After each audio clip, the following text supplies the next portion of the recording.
Y bueno, pues está el mensaje que tiene que mandar, por ejemplo, en materia energética. Ya está claro si efectivamente se va a cerrar al sector privado todo la parte energética o se va a abrir una nueva parte. Se habló de la petroquímica, que entiendo que ya estaba abierta al sector privado, pero digamos, las reglas van a quedar claras, todos estos pleitos con empresas por el monto de las contraprestaciones, los términos de los contratos, ya serán, Gustavo, asunto del pasado.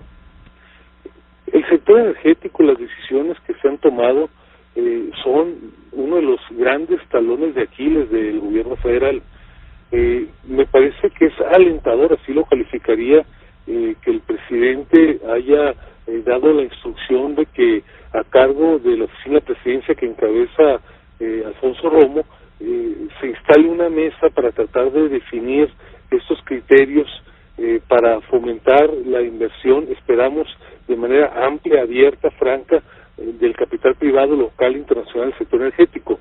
Sabemos que muchas de las decisiones que se han tomado en las secretarías, en las empresas productivas del Estado, han estado notoriamente influidas por cargas ideológicas, no necesariamente siguiendo la evidencia, lo que dice el mercado, lo que dicen, los grandes actores a nivel global en el ámbito económico. Y con un prejuicio antiempresarial fuerte, ¿no? También, desde luego, si en algún sector existen estos prejuicios que nublan el entendimiento y que impiden que se tomen decisiones racionales, desde luego que el que se ha significado ha sido precisamente el sector energético, tanto en la administración central, para decirlo con claridad, en la Secretaría del Ramo, como en las empresas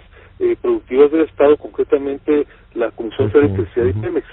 De tal manera que es aquí justamente en donde han existido esas debilidades, donde están las áreas de oportunidad. Ojalá que esta evidencia de esa aceleración, para no controvertir el término, sea un llamado, diría yo, una última llamada para que se evite que este proceso cuasi recesivo o de desaceleración, como se le ha llamado, pueda materializarse.